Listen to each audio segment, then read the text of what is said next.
Hello everyone, so today I'm going to be making a low-fat carrot cake for you, as it was kind of requested to do a few more low-fat recipes. So I want to start by saying I have got a cold at the moment, so that's why my voice sounds a little bit funny, and I also thought what better day to, indulge in making some cake. So first of all, before you get started, I've already, separated everything I need to, but before you get started, you're going to want to zest and juice, that's the word I'm looking for, an orange, and you're going to put that into a bowl of sultanas.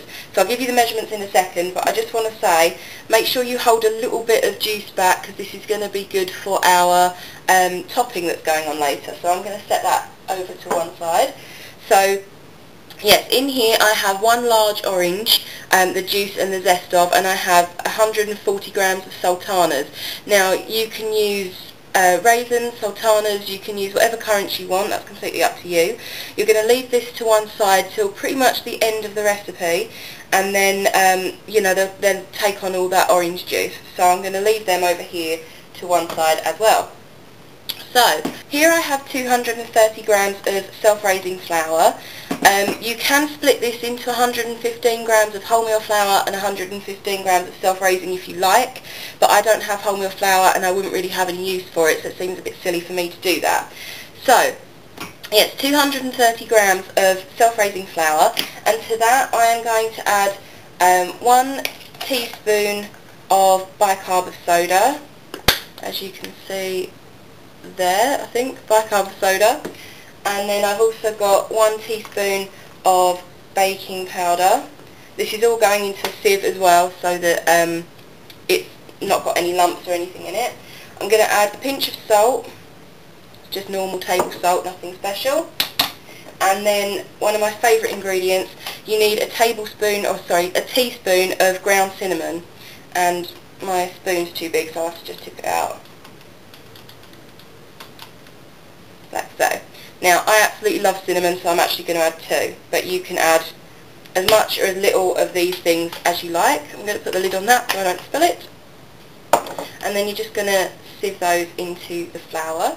Okay, so next you are going to need 2 eggs, and I have separated 1 egg white into a bowl of its own, and then I have got a whole egg and the egg yolk of that egg in here. So what you're going to do is you're going to whisk this. Now, technically you're supposed to do this first, but if you get any yolk on the whisk, then it's not going to beat these properly. So I have just got a hand whisk here. And what you're going to do is just whisk these until they're light and fluffy.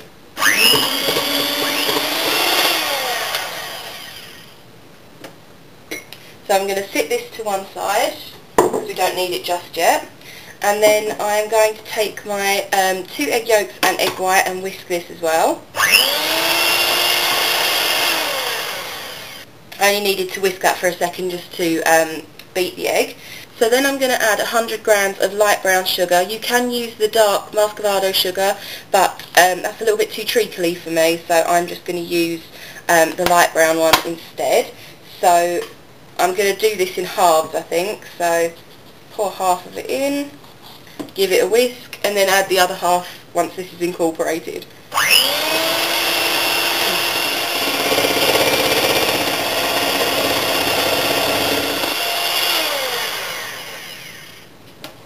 And this should be the mixture you end up with, quite a foamy looking sludge, to be honest. Okay, so once you've got this mixture, technically the next thing to add is going to be 125 ml of rapeseed oil, but to make this low fat you can substitute the oil for something else, and that something else is apple sauce. So it doesn't look all that attractive in the bowl, but if you add this to the mixture it's going to give the same kind of effect as adding butter or oil.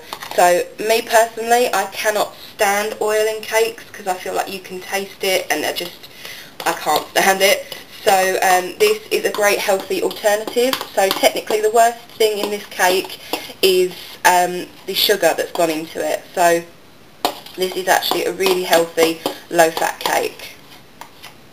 So what I'm going to do is just use the spoon to just whisk that through, so that it's all incorporated and there's nothing kind of left behind, if you know what I mean. This is a smooth apple sauce. I actually bought the wrong one. I wanted one with apple pieces in it, but I bought the wrong one, so silly me. Never mind. Okay, so the next step is going to be to add this liquid mixture into the dry mixture, and you're going to want to use a rubber spatula for that, just to make sure there's lots of air in it. So I'm just going to part the seas and then tip the liquid in. Doing it all in one go just to make life easier. Okay, so now it's time to incorporate this. So I'm just going to fold it in, and that just pretty much means you can do it in one of two ways. You can either do the pull back twice and circle the bowl, which is my preferred way of doing it, or you can do kind of like a figure 8, and I don't do that one because I can't seem to do it. So I'm just being honest. So this is what we're going to do, and then what I'm going to do is we are going to add the carrots next, and this is 280 grams of carrots. If you don't want it quite so carrot based, which is a bit silly because it's a carrot cake, but if you don't want it quite so carrot based, you can just take, you can use as much as you want. And then I'm going to use the soaked sultanas or raisins, whatever you choose, and I'm going to bung those in too. So it's all starting to come together. So again, we're just going to fold all this together and try and avoid sort of spilling it outside of the bowl, because that is a pain. And then last but not least, the final ingredient that we are going to use is going to be the whisked egg white, and this is going to give the cake a really nice light texture. So I'm just going to pour that in, and we're just going to fold it in to try and keep as much air in the cake as possible. It will all come together, trust me. Now this does look like it makes a lot of batter, and indeed it does, but it's going to make a fairly large kind of cake. It's not going to be your standard kind of round cake that you fill with whatever you want, cream or cream cheese or whatever. This is going to be baked in a square or rectangular tin, and yeah, you can make it however big you like. I don't know. Okay, so I have lightly greased the edge of the pan, and I have just put some parchment paper on the bottom. So what you want to do is just get this mixture into this bowl. So I'm going to try and do this as best I can for you to be able to see, but at the same time you're not really missing anything, because it's just a matter of tipping it in.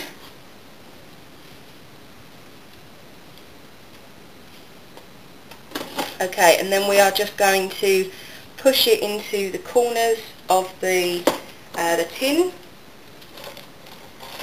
and this is now going to go into the oven for 45 minutes, and is either going to be gas mark 4, 175 centigrade or 350 Fahrenheit. So whichever your oven works on, you're going to put this in the oven for 45 minutes, and then I will show you what it looks like when it's done.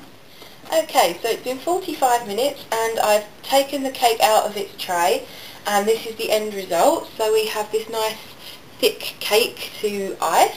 So I have got 3 tablespoons of icing sugar, and then that orange juice we kept saved earlier. I'm just going to pour some of that in, and then using a fork I'm just going to incorporate that together and hopefully get kind of a, I don't want it to be too runny and I don't want it to be too thick. I want it to be pourable, shall we say. So I just want to get it to that consistency, so I'm going to add a little bit extra. Actually, I'm going to add the whole lot because I think it's going to need it. I'm just going to mix it until I'm happy with the consistency. So this is the kind of consistency you're looking for. You want it to be pourable but not too thin. So this is kind of the perfect thing. So the traditional topping for a carrot cake would be cream cheese, but because this is a low-fat carrot cake, it actually works out healthier to use 3 tablespoons of icing sugar and the orange juice. So that is why I'm not using cream cheese. I also forgot to mention that I used a toothpick just to slot through the middle of the cake just to check it was cooked through. So what I'm going to do now is I'm just going to scoop some of this up onto the fork, and I have got the wire rack on a chopping board just to save any mess. So what I'm going to do is I'm just going to drizzle this haphazardly across the cake. I personally don't care if it looks a mess because I want it to look I want it to look homemade, shall we say, and I want it to look like it has just been drizzled on as opposed to perfectly spread out and everything like that. So I actually want this to look a little bit messy and creative and, you know, not perfect.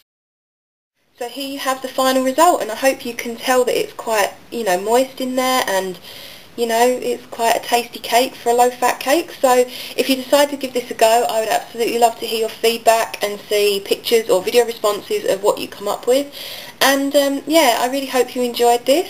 So if you want to comment, rate and subscribe, that would be great. And until my next video, I shall see you all soon. Bye!